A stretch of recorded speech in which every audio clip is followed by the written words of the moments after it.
Hi guys, welcome back to my channel. For those of you new here, my name is Donna, and for those of you not new, thank you so much for continuing to come back and support my channel. I appreciate all of you so very much for being here today. Today I am doing a makeup that I am glad I passed up video. I've seen these before and I've always thought about filming one, but I have a lot that I have on my list of things that I'm super glad I passed up on last year, so why don't we just get into it. So the first item I have on my list is the MAC Cherry Blossom collection. I don't know if you guys saw this, but especially the highlight is what calls to me, or called to me, I guess. But last year, MAC came out with, roughly I think this same time last year, they came out with a new set, and it was a cherry blossom set, and it was beautiful, and the packaging was this beautiful cherry blossom color. It was pinks, and the highlight was just so pretty. And then I watched a video. I came this close to purchasing it, because highlights is an area of discontent for me. Like, if I'm going to purchase something, it's an eyeshadow palette or a highlight. That's typically the way it goes. So I came super close to purchasing it, and as it turns out, I was watching YouTube and a beauty news break up the makeup or something came on, and they were taking this highlight and they were busting it up and trying to see, you know, they bust up all the makeup to see if it's the actual weight that it says that it is in the container, but also to see if it still works as great as it did in its original state. And they swiped into this highlighter, and the whole top layer of the highlighter came off. It was just an overspray, and underneath it was this pale pink powder, and that was it. So man, that would have been a highlight that I used once, maybe twice. As soon as that overspray was gone, I would have never used it again. That's a like almost $40 item that I'm super glad that I did not purchase last year. The second item I want to talk about is the Huda Beauty melted eyeshadows. They were a duo, and they had shimmer, I think, on one end and a matte on the other, and it was liquid eyeshadows. And at the time that these came out, I was really big into like cream eyeshadows and liquid eyeshadows, and really big into Huda Beauty, if I have to be honest. Like, I've always kind of liked their formulation in their eyeshadows. I was going to purchase those, but the colors didn't really speak to me, and I think that's what held off my infatuation with purchasing these, was because the colors didn't speak to me. As I was watching more and more of YouTube, I found that these were talked about momentarily, and most of what was said about them was not great. It wasn't horrible, but it wasn't great.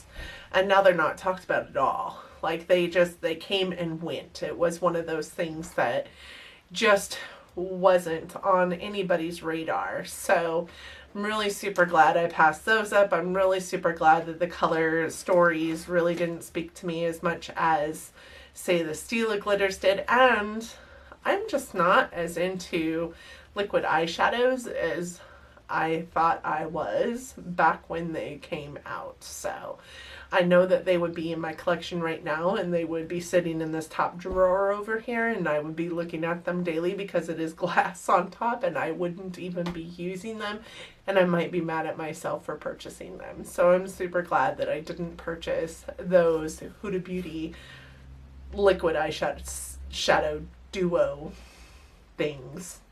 The next thing on here is actually something that I'm not a fan of the show, but I'm a fan of the brand, and I really loved the format that they put them in, and for some reason I'm hugely into these stupid bulky tells a story kind of packaging, and it is the Urban Decay Game of Thrones collection. I remember when this first came out, because I had just started with Ulta Beauty. I was going through my training and we were at GMC and we went through this like Game of Thrones like maze in order at the Urban Decay booth in order to like get our gratis at the end, but we had to hear a story first. And I've got some pins up on my board back here that are Urban Decay X Game of Thrones pins, kind of like, you know, Disney pins. And I love them. They're so cool. But this collection was something that I was really thinking about getting, and it was expensive. And I wasn't a fan of the show, so it wouldn't have meant anything to me to get it because of the collaboration, but it would have meant something to get it because I do love Urban Decay. And I didn't purchase it because of the sheer cost of it at that point in time. I was gonna like piecemeal it, go get, you know, a couple pieces here and a couple pieces there. I didn't want to spend the bulk of what was necessary to spend to get that collection right then, so I didn't do it. But as I started thinking about purchasing, you know, bits and pieces of it, like get the palette here and get, you know, the eyeliners there, they were continuously sold out. And I thank God that they were sold out, because as you started watching the information coming over the YouTubes about this collection, I don't believe there is one video that I watched that anybody liked that collection. The color stories didn't speak to people. I was actually just watching a Samantha March video the other day, and she put that palette, it was her ranking all of her eyeshadow palettes that she had tried this year. I think she had tried like 49, and I think that palette was ranked at like 47 or something like that. It was way down the line in her rankings. And that's pretty much how it went for almost every YouTuber I was watching that had received this palette or had purchased this palette. Nobody liked it. So I was really super excited that I passed on that last year because nobody liked it. Nobody's talking about it. And what saved me was the fact that it was sold out most of the time after it first came out. The next thing I want to talk about is the Too Faced Pretty Mess. So their Too Faced Pretty Mess collection, there were some things that were really standout things, but this is probably a hugely controversial collection because of the names of some of the items. I know that in some establishments the items were pulled from the shelves just because of the name of the item, which is awful. And while it would have been, you know, a great collection to have because it was really, there were some pieces to it that were really pretty, nobody talks about it, nobody liked it, and the collection itself was wonky. Like, I don't know what they were thinking with that palette, if I have to be honest. Yes, I understand Pretty Mess and you know, selling that thought process, but man, there's so much that was wrong with that collection. So super glad I didn't get wrapped up in that.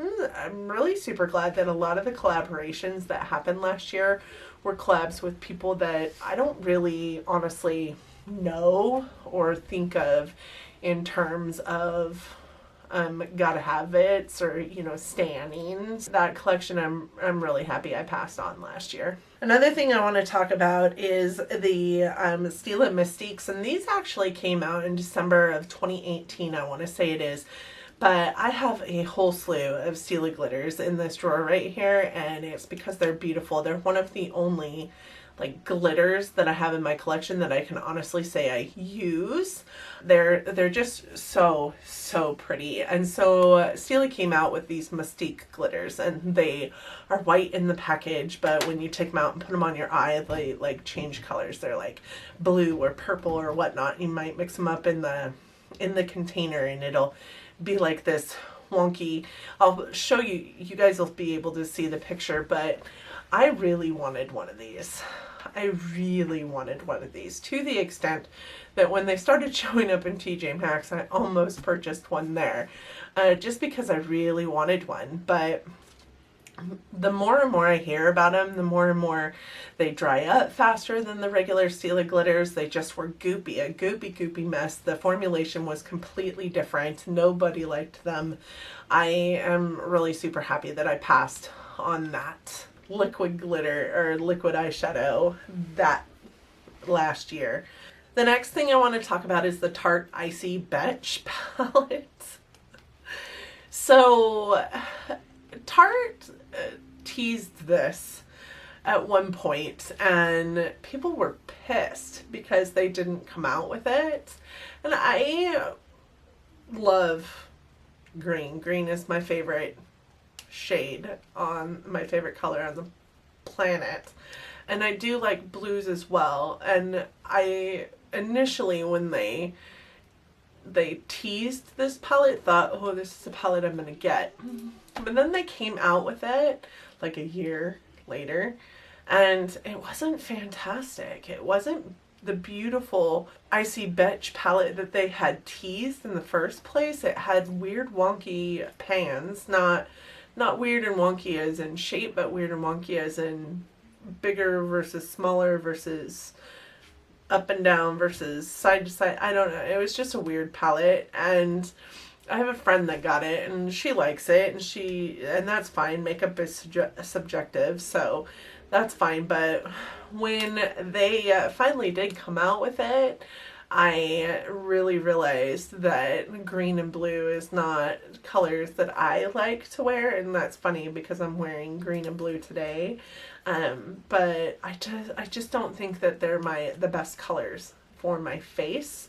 So even though I'm wearing them today, I just don't think that that's my best choice. So I'm glad that I didn't, get into the hype, and I'm glad that I didn't purchase it. And truth be told, over the last several years, I've kind of fallen out of love with Tarte. I used to swear by Tarte. As a matter of fact, I think one of the first videos that I have on this channel is about the brands that I love, and Tarte is one of the, one of the show-stopping brands that I have in that video, and I don't like them so much anymore. Their eyeshadows are so boring, and their face products are great. They're fine, but they're not the best on my skin, and I just am not in love with them as much as I used to be. So I'm really super glad that I passed on that Tarte Icy Betch palette. The next thing I want to talk about is Melt Stacks. So Melt Stacks is something that I've been talking about for a long time. I really want to try Melt as a brand. I really want to try Melt. And when I first started noticing Melt, all that existed for their brand really was the stacks as far as eyeshadow went, and I really thought that they were cool. They're magnetic, like you could do all kinds of things with them. You can buy multiple stacks and just stack them all in one big stack and have just this roll of eyeshadow going. And the more and more I hear about their stacks, the more and more I am so glad that I never purchased a stack. And why I didn't, what saved me from doing so, is the sheer cost of their stacks. Their stacks are outlandish for 4 or 5 eyeshadows, dependent on which stack you get. From what I understand, the eyeshadows are no bigger than a regular size pan. And from what I understand, the stacks are actually pretty cumbersome when you have them in a like a drawer situation or any kind of situation that you might put makeup all together. The stacks don't like stay together, like clip together. They're just magnets, right? And I knew that. But if something presses against them enough, the stack will move, and then the shadow underneath where that part of the stack was is no longer safe.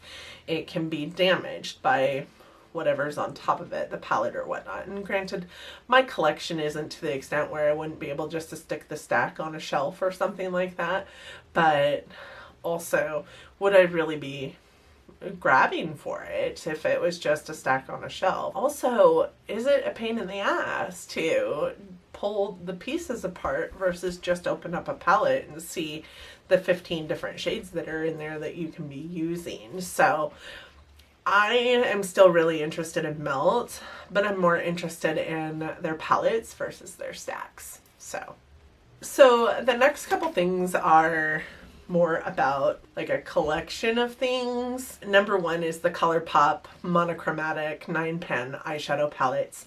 There are two that I want. I do want the Smoke Show, and I do want the Going Coconuts. Those are the two that I want.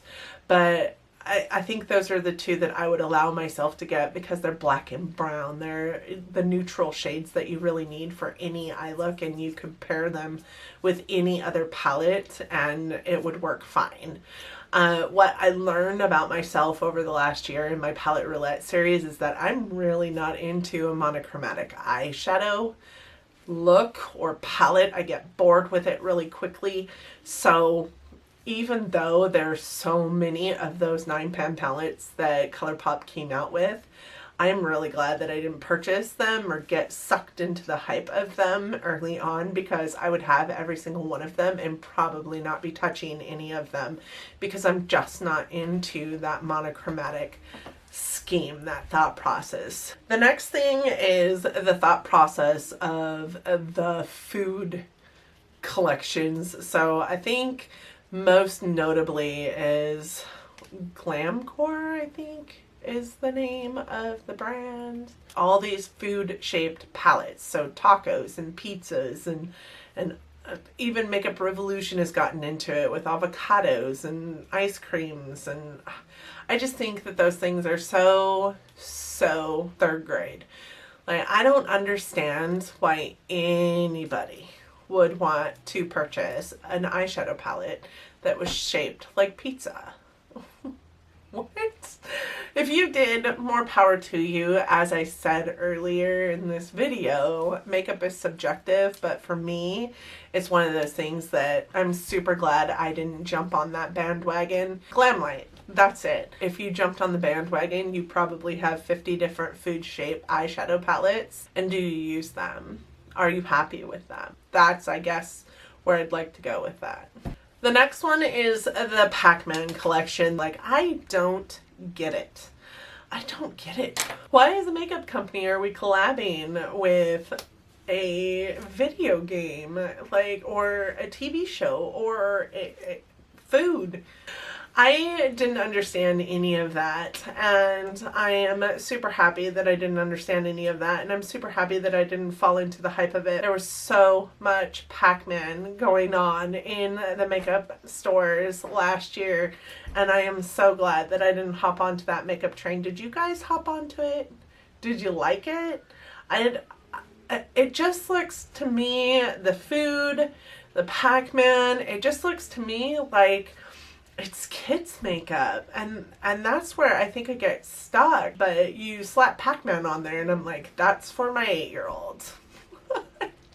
Why are we doing? Did you guys like it? Do you have some of the Pac-Man collection, and do you love it? All right, one of the last ones is the Jaclyn Hill lipsticks. When she came out with these lipsticks, everybody lost their god dang minds. And number one, I am super happy that I am not as lippy centric as a lot of people in my life are.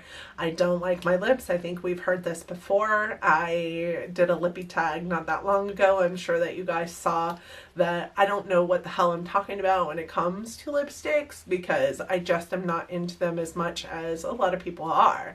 I loved those Jaclyn Hill lipsticks though. I wanted the whole stupid nude bundle. I was going to get them all. They were not that expensive. They were really actually a really good deal, and I could see me wearing every single one of them because nudes are universal. Like, people wear nudes. I don't wear lipstick, and I will wear a nude. I was in love with them and wanted them so bad, and I'm super glad that I am not a Jaclyn Hill stan, because I probably would have jumped on that bandwagon and purchased right away. I was going to wait. I wanted to wait until all the hype died down. I wanted to wait until I could get them and pick what I wanted without having to pick and choose based on what was left. I also wanted to hear some reviews, and dang, man, I'm so, so glad that I did not get any of those lipsticks. I'm not going to go into all the drama of it all, but that was some crazy drama, and you still hear about it. You still hear about it almost a year later. You still hear about it. And wow, like if anything could fall apart in the most tragic way for somebody who had been striving so hard to do something, it was this for Jaclyn Hill.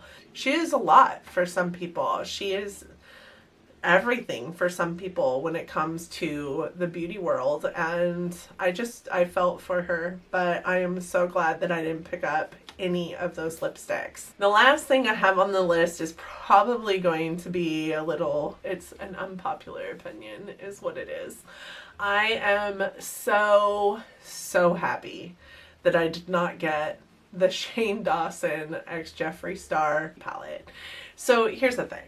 I am a Shane Dawson fan. I do like to watch Shane Dawson. I think that he is fun to watch. I love his conspiracy videos. I love his 9-part series on so-and-so and so-and-so. I do love that. And his series on Jeffree Star last year or the year before, whenever it was, I think really changed a lot of people's opinions on Jeffree Star. And I am one of those people. I thought of Jeffree Star in one way prior to that first series and kind of changed my mind a little bit coming out of that first series and actually opened up my mindset. I'm still not a Jeffree Star stan.